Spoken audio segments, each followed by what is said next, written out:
નમસ્કાર, આપની સાથે હું છું જયેશ ચૌધરી। જમ્મુ કાશ્મીરના અનંતનાગમાં આતંકી હુમલો થયો છે। આતંકવાદીઓએ સામાન્ય નાગરિકો પર ગોળીઓ વરસાવી છે। ગોળીબારમાં 2 નાગરિકોના કરુણ મોત થયા છે। આતંકીઓને પકડવા માટે પૂરા વિસ્તારની ઘેરાબંધી કરવામાં આવી છે।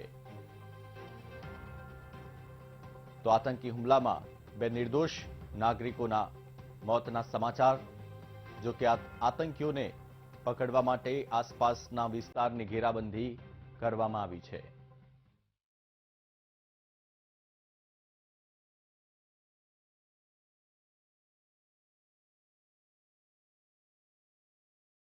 તો આતંકવાદીઓને પકડવા માટે પૂરા વિસ્તારની ઘેરાબંધી, સેનાના જવાનો હથિયાર સાથે સજ્જ થયા છે।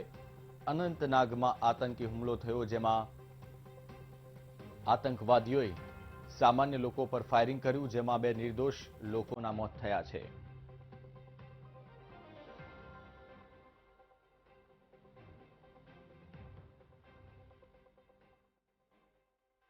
સંવાદદાતા આનંદ પટણી અમારી સાથે ફોન લાઈન પર છે। આનંદ, 2 નિર્દોષ લોકોના મોત થયા છે, ક્યારે આ બનાવ બન્યો?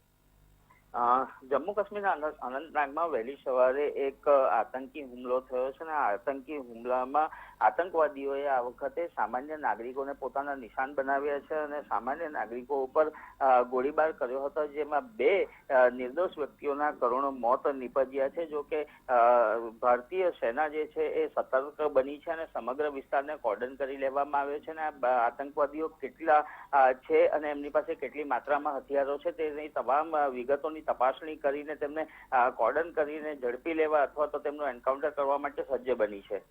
જી આનંદ, માહિતી માટે આપનો આભાર।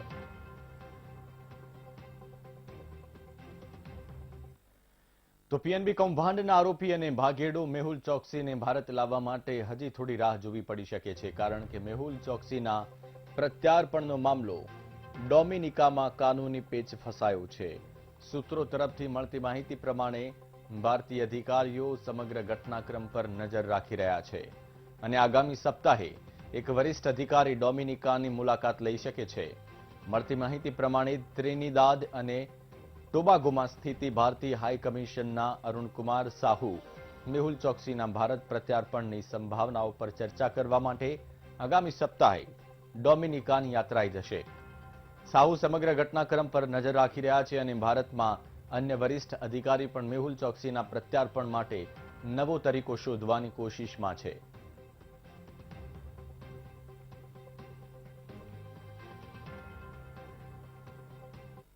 તો પીએનબી કૌભાંડના આરોપી મેહુલ ચોકસીની તસવીર સામે આવી છે। ડોમિનિકામાં ધરપકડ બાદ મેહુલ ચોકસીની તસવીર સામે આવી।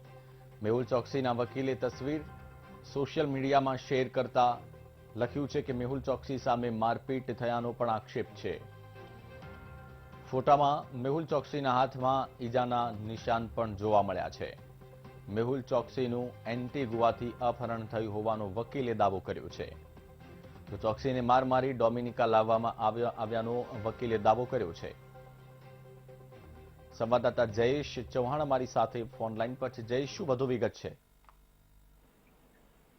પીએનબી કૌભાંડના જે મુખ્ય આરોપી છે મેહુલ ચોકસી, તેમની છે પ્રથમવાર એક તસવીર સામે આવી છે કે જ્યાં ડોમિનિકા છે તેમને ધરપકડ છે કરવામાં આવી છે। ત્યારબાદની એક તસવીર છે જે વાયરલ થઈ રહી છે મેહુલ ચોકસીની, જેમાં મેહુલ ચોકસીના વકીલ દ્વારા જે તસવીરો છે તે વાયરલ કરવામાં આવી છે। સાથે છે તેની સાથે મારપીટ થયા હોવાનો દાવો છે તે વકીલ દ્વારા કરવામાં આવ્યો છે। તેમને ટોર્ચરિંગ છે તે કરાયું હોવાનો દાવો છે કરવામાં આવ્યો છે। ડોમિનિકામાં છે તેમની ધરપકડ 2 દિવસ પહેલા થઈ હતી અને ત્યારબાદ તેમને ક્વોરન્ટાઇન સેન્ટરમાં છે તે હાલ રાખવામાં આવ્યા છે અને તેમનો ગઈકાલે રિપોર્ટ છે તે કોરોના રિપોર્ટ તે નેગેટિવ આવ્યો છે। ત્યારબાદ હવે છે આગળની પ્રક્રિયા છે તે હાથ ધરાશે। ત્યારે ત્યાંની જે સુપ્રીમ કોર્ટ છે ડોમિનિકાની, તેમણે છે તે એન્ટીગુઆને સોંપવાની વાત કરી હતી। ભારતના પ્રત્યાર્પણ ઉપર જે પ્રયાસ ચાલી રહ્યા હતા તેના ઉપર છે તે રોક લગાવી હતી અને કહ્યું હતું કે તેમને છે તે એન્ટીગુઆની નાગરિકતા ધરાવતા હોવાથી એન્ટીગુઆ છે તે મોકલવામાં આવશે। પરંતુ જ્યારથી છે પીએનબી સ્કેમ આવી છે ત્યારબાદથી આ જે એક પ્રથમ તસવીર છે તે સામે આવી છે અને એ પણ જેલના સળિયા પાછળથી કે જ્યારે મેહુલ ચોકસીનું છે તે ડોમિનિકામાં ધરપકડ કરવામાં આવી હતી અને તેના ઉપર આક્ષેપ છે કે તે ડોમિનિકામાં છે ગેરકાયદેસર રીતે ઘૂસણખોરી કરી છે। ત્યારબાદ સુપ્રીમ કોર્ટમાં છે આ સમગ્ર મામલો છે તે હાલ પેન્ડિંગ છે અને 2 તારીખ સુધીમાં હજી છે તેમને એન્ટીગુઆ મોકલાશે અથવા તો ભારત પ્રત્યાર્પણ કરવામાં આવશે તે મુદ્દા ઉપર અસમંજસ છે તે હજી યથાવત છે। બિલકુલ જયેશ, જાણકારી માટે આભાર।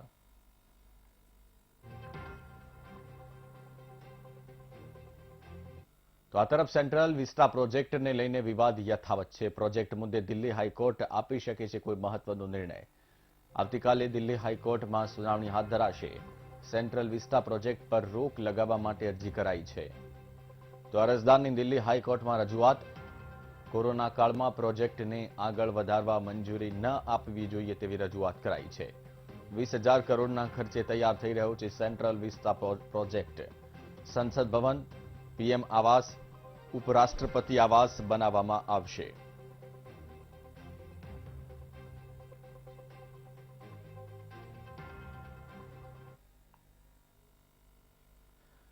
તો વોટ્સએપ યુઝર્સ માટે રાહતના સમાચાર છે. જેમણે નવી પ્રાઇવેસી પોલિસી એક્સેપ્ટ નથી કરી તેમને વોટ્સએપે રાહત આપી છે. નવી શરતો અને નિયમોને સ્વીકાર્યા નથી, તેમની કોઈ સુવિધાને મર્યાદિત નથી કરાઈ. પ્રાઇવેસી એક્સપર્ટ્સ સાથે ચર્ચા બાદ વોટ્સએપે આ નિર્ણય લીધો છે. જે મુજબ વોટ્સએપ યુઝર્સના કોઈ પણ ફંક્શનને બંધ નહીં કરવામાં આવે. જેમણે પ્રાઇવેસી પોલિસી એક્સેપ્ટ નથી કરી તેમને રિમાઇન્ડર મળતા રહેશે. રિમાઇન્ડર્સની સાથે એપના કોઈ ફંક્શનને સીમિત નહીં થાય. આ ઉપરાંત વોટ્સએપે કહ્યું છે કે કોઈ પણ યુઝર્સનું અકાઉન્ટ ડિલીટ પણ નહીં કરવામાં આવે. અગાઉ 15 મે સુધીમાં નવી પોલિસી સ્વીકારવા કહેવાયું હતું.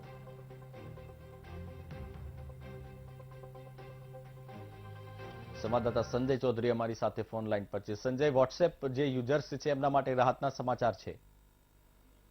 જે પ્રમાણે વોટ્સઅપ દ્વારા થોડા સમય પહેલા ફેબ્રુઆરી મહિનાના શરૂઆતમાં યુઝર્સ માટે નોટિફિકેશન આપવામાં આવ્યું હતું કે વોટ્સઅપ દ્વારા નવી પોલિસી જાહેર કરવામાં આવી છે અને આ જો પોલિસી દરેક યુઝર્સે પોલિસી સ્વીકારવાની રહેશે. જો યુઝર પોલિસી નહીં સ્વીકારે તો તેના સામે તેના જે ફંક્શન છે તે બંધ થઈ જશે તેવી સૂચના આપવામાં આવી હતી. પરંતુ ત્યારબાદ કેન્દ્ર સરકાર અને રાજ્ય સરકારો દ્વારા પણ અને લોકો દ્વારા તેનો વિરોધ કરવામાં આવ્યો હતો અને ત્યારબાદ વોટ્સએપે પાછળ પોતાનો જે નિર્ણય છે તે પરત લેવાની ફરજ પડી હતી. ત્યારબાદ ફરીથી તેમને ટેકનિકલ એક્સપર્ટ સાથે વાત કરી અને આજે ગઈકાલે એક મહત્વનો નિર્ણય લીધો કે જે પણ લોકોએ પોલિસી સ્વીકારી નથી તેમના ફંક્શનમાં કોઈ પણ ફેરફાર કરવામાં નહીં આવે ને તેમની જે સેવાઓ છે તેમાં કોઈ પણ મર્યાદા રાખવામાં નહીં આવે. લોકોને રિમાઇન્ડર મોકલવામાં આવશે અને નવી પોલિસી છે જે સ્વીકારવા માટેના રિમાઇન્ડરો મોકલવામાં આવશે અને જે પણ લોકો નહીં સ્વીકારે તેમની સામે કોઈ પણ પ્રકારના ફંક્શન બંધ નહીં કરાય. એટલે લોકો વોટ્સઅપની નવી પોલિસી એક્સેપ્ટ કર્યા સિવાય પણ વોટ્સઅપનો જે અગાઉ જે પ્રમાણે ઉપયોગ કરતા હતા તે પ્રમાણે ઉપયોગ કરી શકશે. બિલકુલ સંજય, જાણકારી માટે આપનો આભાર.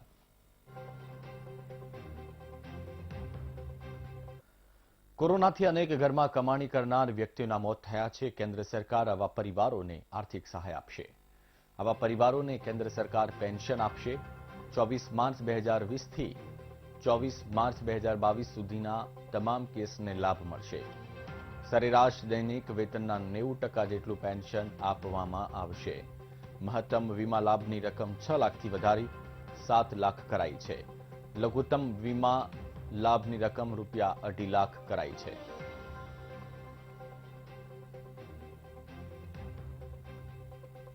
સંવાદદાતા ગૌતમ ભેડા મારી સાથે ફોન લાઈન પર છે. ગૌતમ, જે લોકોએ પરિવારની છત્રછાયા ગુમાવી છે એ લોકો માટે એક રાહતના સમાચાર છે. ચોક્કસ, માત્ર ગુજરાત નહીં સમગ્ર દેશની અંદર જે રીતના છેલ્લા 1 વર્ષથી વધુ સમયથી જે કોરોનાનો હાહાકાર છે અને એમાં ઘણા બધા એવા કેસો આવ્યા છે કે જેમાં પરિવારના એવા સભ્યો કે જે પરિવારના મોભી અથવા તો તેમના થકી જ જે પરિવાર છે તેનું ગુજરાન ચાલતું હતું. આવા ઘણા લોકોએ પોતાના પરિવારના આવા સભ્યો ગુમાવ્યા છે. ત્યારે આ તમામ બાબતોને લઈને જ કેન્દ્ર સરકાર છે તેમના દ્વારા આવા પરિવારોને આર્થિક સહાય આપવાનું પણ નક્કી કર્યું છે. લગભગ જે વિગત સામે આવેલી છે 24 માર્ચ 2020 થી જે 24 માર્ચ 2022 સુધીનો જે સમયગાળો છે તે દરમિયાન જે તમામ જે કેસો છે તેમને આ લાભ મળશે. લગભગ સરેરાશ જે દૈનિક વેતન હતું તેમાં 90% જેટલું પેન્શન છે તે આપવામાં આવશે. આ ઉપરાંત જે મહત્તમ વીમાના લાભની રકમ છે તેમાં પણ વધારો કરવામાં આવ્યો છે. 6 લાખથી વધારીને 7 લાખની રકમ કરવામાં આવી છે અને સાથોસાથ જે લઘુત્તમ વીમાની જે લાભની રકમ છે તે પણ 2.5 લાખ કરવામાં આવી છે. જી ગૌતમ, માહિતી માટે આપનો આભાર.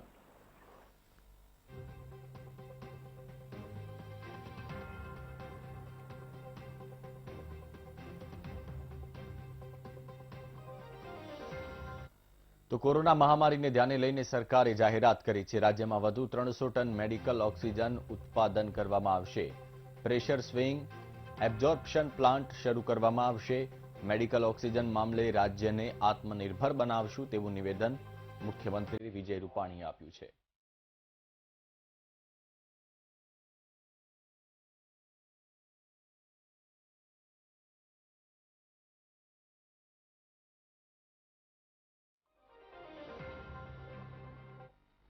તો રાજ્યમાં કોરોનાના ઘટતા કેસ વચ્ચે વડોદરા બન્યું કોરોનાનું એપી સેન્ટર. 433 નવા કેસ સાથે 3 દિવસમાં બીજી વખત કોરોનાના કેસોમાં ટોપ પર છે.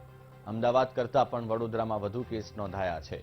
રાજ્યમાં નવા 2230 કેસ નોંધાયા, જેમાંથી 433 કેસ વડોદરામાં નોંધાયા, જ્યારે અમદાવાદમાં વડોદરાની સરખામણીએ 293 કેસ નોંધાયા છે.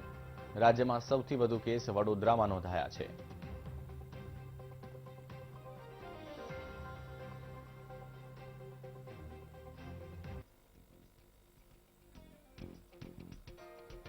તો રાજ્યમાં જે કોરોનાના કેસીસ નોંધાયા છે એમાં સૌથી વધારે વડોદરામાં એટલે કે 433 કેસ નોંધાયા છે. સંવાદદાતા માનુ ચાવડા અમારી સાથે ફોન લાઈન પર છે.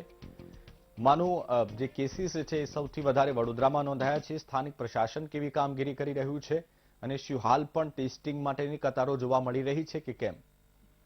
જયેશ, ટેસ્ટિંગની કતારો તો ઘટી છે, પરંતુ આખા રાજ્યમાં સૌથી વધારે કેસ અત્યારે વડોદરામાં આવી રહ્યા છે.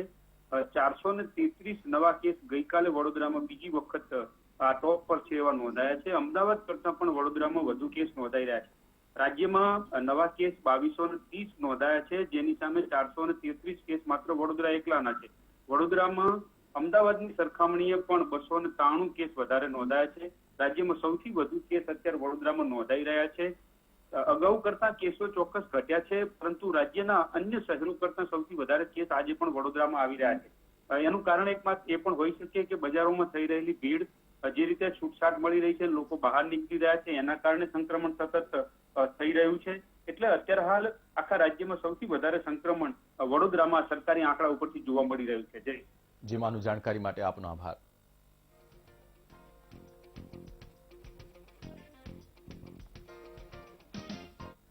સમાચારમાં રોકાઈએ એક નાનકડા બ્રેક માટે. ગુજરાતમાં કોરોનાના દૈનિક કેસમાં નિરંતર ઘટાડો થવા લાગ્યો છે. રાજ્યમાં સતત કોરોના વાયરસના દૈનિક કેસની સંખ્યા 3000 કરતા ઓછી નોંધાઈ રહી છે, જે એક રાહતભર્યા સમાચાર છે. છેલ્લા 24 કલાકમાં રાજ્યમાં નવા 2230 કેસ નોંધાયા. કોવિડ-19ના કારણે વધુ 29 દર્દીના મોત થયા છે. 24 કલાકમાં વધુ 7109 દર્દી સાજા થતા રાજ્યનો રિકવરી રેટ વધીને 93.98%એ પહોંચ્યો છે. અત્યાર સુધીમાં રાજ્યના કુલ 9790 નાગરિકોને કોરોના ભરખી ગયો. તો જિલ્લાવાર વાત કરીએ તો વડોદરામાં 433 કેસ સાથે 4 દર્દીના મોત, જ્યારે અમદાવાદમાં 293 કેસ સાથે 7 દર્દીના મોત થયા છે. સુરતમાં વધુ 259 કેસ સાથે 5 દર્દીના મોત થયા છે, જ્યારે રાજકોટમાં 184 કેસ નોંધાયા, જામનગરમાં 88 કેસ નોંધાયા, જ્યારે જૂનાગઢમાં 120 કેસ નોંધાયા છે.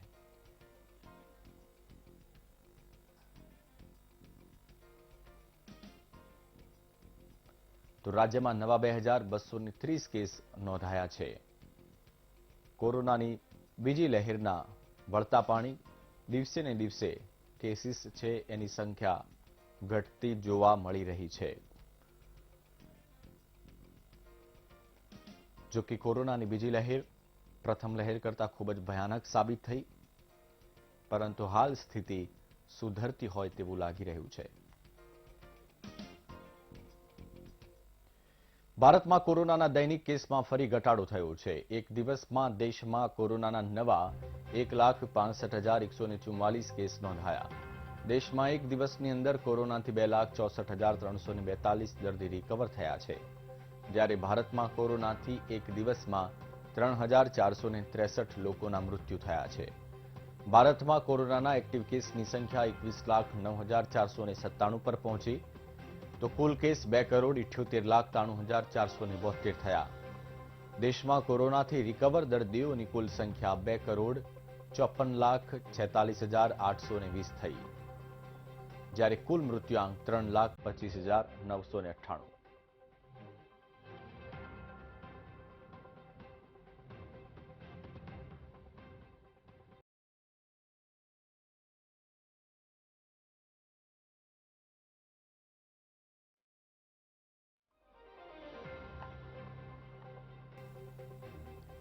દેશમાં કોરોનાના કારણે અનાથ થયેલા બાળકો માટે કેન્દ્ર સરકારે મોટી જાહેરાત કરી છે.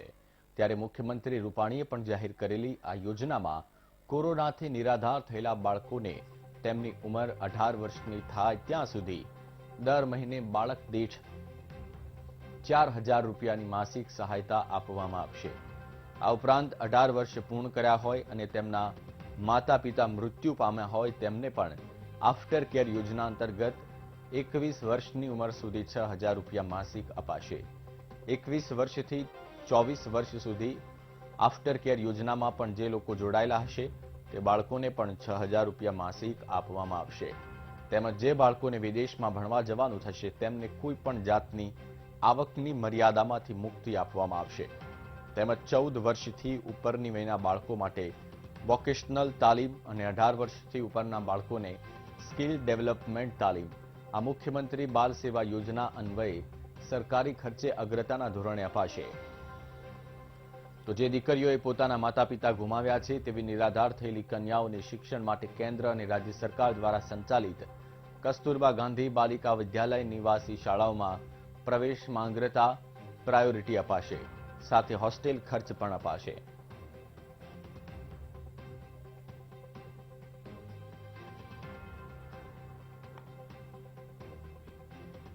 તો કોરોના મહામારી વચ્ચે સમગ્ર દેશની હાલત ખરાબ થઈ અને લોકોએ પોતાના ઘરના મોભીને ગુમાવ્યા. આજ દિન સુધી 3 લાખ કરતા વધુ લોકોએ કોરોનાના કારણે પોતાનો જીવ ગુમાવ્યો છે.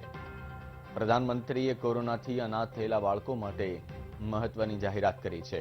જે ઘરમાં મોભી કમાનાર ન હોય તે ઘરના બાળકને ફ્રી ભણતર અને 15 વર્ષની ઉંમર બાદ સ્ટાઇપેન્ડ આપવાની જાહેરાત કરી છે. આ સિવાય માતા પિતા બંને ન હોય અને તેમની આવક હોય તેના 90% પેન્શન આપવાની પણ કેન્દ્ર સરકારે જાહેરાત કરી છે. આ યોજના 24 માર્ચ 2020 થી 24 માર્ચ 2022 સુધી લાગુ કરાઈ છે. આ સમયગાળા દરમિયાન જે લોકો પીડિત થયા છે તેમને આ યોજનાનો લાભ મળશે.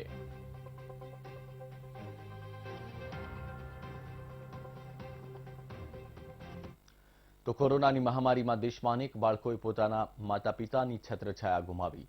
ત્યારે કેન્દ્ર સરકાર દ્વારા કોરોનાના કારણે અનાથ થયેલા બાળકો માટે વિશેષ સહાયની જાહેરાત કરવામાં આવી છે. કોરોનાના કારણે માતા પિતા કે વાલીને ગુમાવનાર તમામ બાળકોને પીએમ કેર ફોર ચિલ્ડ્રન યોજના અંતર્ગત મદદ મળશે. જેમાં અનાથ બાળકોનો ભણવાનો ખર્ચ પણ પીએમ કેર ફંડમાંથી અપાશે. 18 વર્ષની ઉંમર સુધી દર મહિને આર્થિક મદદ કરાશે. ઉપરાંત બાળકની ઉંમર 23 વર્ષ થશે ત્યારે 10 લાખની સહાય અપાશે. તેમજ 10 વર્ષથી ઓછી ઉંમરના બાળકોને નજીકની શાળામાં એડમિશન ફી અને પુસ્તકોના ખર્ચ અપાશે તથા ઉચ્ચ શિક્ષણ માટે લોન સ્કોલરશીપ અને વ્યાજ પીએમ કેર્સ ફંડમાંથી આપવાની જોગવાઈ કરાઈ છે. આ બાળકોને આયુષ્યમાન ભારત યોજના અંતર્ગત 5 લાખનું હેલ્થ ઇન્સ્યોરન્સ પણ મળશે અને તેમનું પ્રીમિયમ પીએમ કેર્સ ફંડમાંથી અપાશે. ઉપરાંત બાળકોના માનસિક સ્વાસ્થ્યની પણ તકેદારી લેવાશે.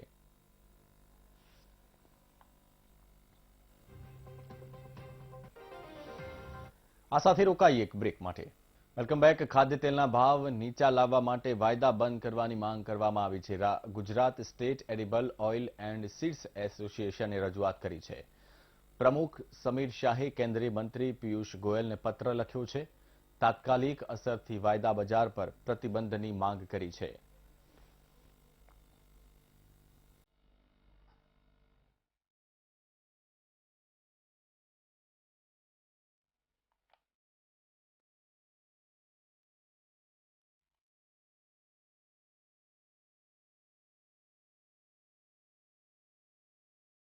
તો કૃત્રિમ તેજી રોકવા માટે કેન્દ્રીય મંત્રીને પત્ર વડે રજૂઆત કરવામાં આવી છે. ખાદ્ય તેલના ભાવ નીચા લાવવા માટે વાયદા બંધ કરવાની માંગ કરાઈ છે.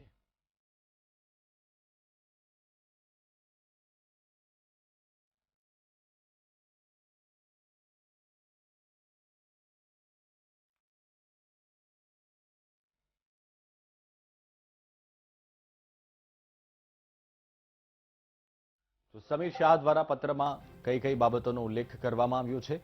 ખાદ્ય તેલના ભાવ નીચા લાવવા માટે વાયદા બજાર બંધ કરવાની માંગ કરી છે. આ સાથે ખાદ્ય તેલની કૃત્રિમ તેજી રોકવાની માંગ કરી છે.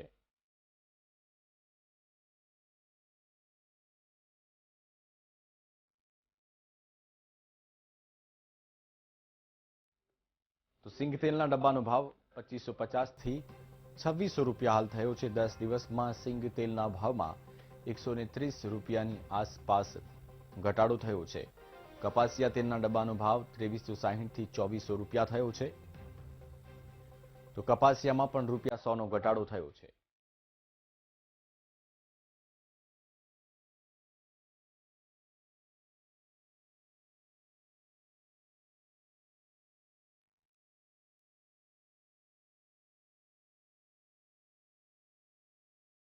લોજિક આવી નહોતું શકતું કે કોઈ તારણ ઉપર લોકો વેપારીઓ આવી શકતા નહોતા. એટલે અમે ઘણા વખતથી આ રજૂઆત કરીએ છીએ કે જે આ સટ્ટા છે એના પર તાત્કાલિક અસરથી સંપૂર્ણ પ્રતિબંધ મૂકી દેવો જોઈએ. કોઈએ જુદા જુદા સજેશન કર્યા છે બીજા એસોસિએશન કે ભાઈ સર્કિટ જે હોય 4% મતલબ 2% એ લાગી જાય, એવું બધું નહીં. એ કારણ કે આ બધા જે સટ્ટોડિયાઓ છે, આ સટ્ટા માર્કેટના અઠંગ ખેલાડીઓ છે, તો કોઈ આવા નાના મોટા ફેરફાર થાય તો એને કેવી રીતે ન્યુટ્રલાઇઝ કરવા એ લોકો પાસે સારી કળા હોય. તો સટ્ટા જો બંધ થઈ જાય તો હાજરનો વેપાર છે એ ફ્રીલી સ્મૂથલી ચાલ્યા કરે. એટલા માટે અમે સટ્ટા બંધ કરવાની માગણી કરી. ખાસ મેઇન ડિમાન્ડ અમે આ પત્ર દ્વારા મૂકી છે એ છે કે છેલ્લા 6-8 મહિનામાં પેકિંગ કોસ્ટ, અમે જે પેકિંગ મટીરિયલ છે બધા અમે ડબ્બામાં ભરીએ કે 5 લીટર જારમાં ભરીએ કે બોટલમાં ભરીએ, એના ભાવમાં અભૂતપૂર્વ વધારો જોવા માંડ્યો છે. વધારેમાં વધારે પેકિંગ ડબ્બાઓમાં થાય છે.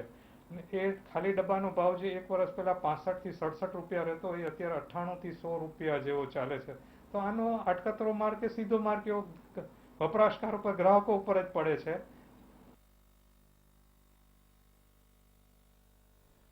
આગળ જુઓ ભવિષ્ય દર્શન મારા સહયોગી સંજીવની સાથે.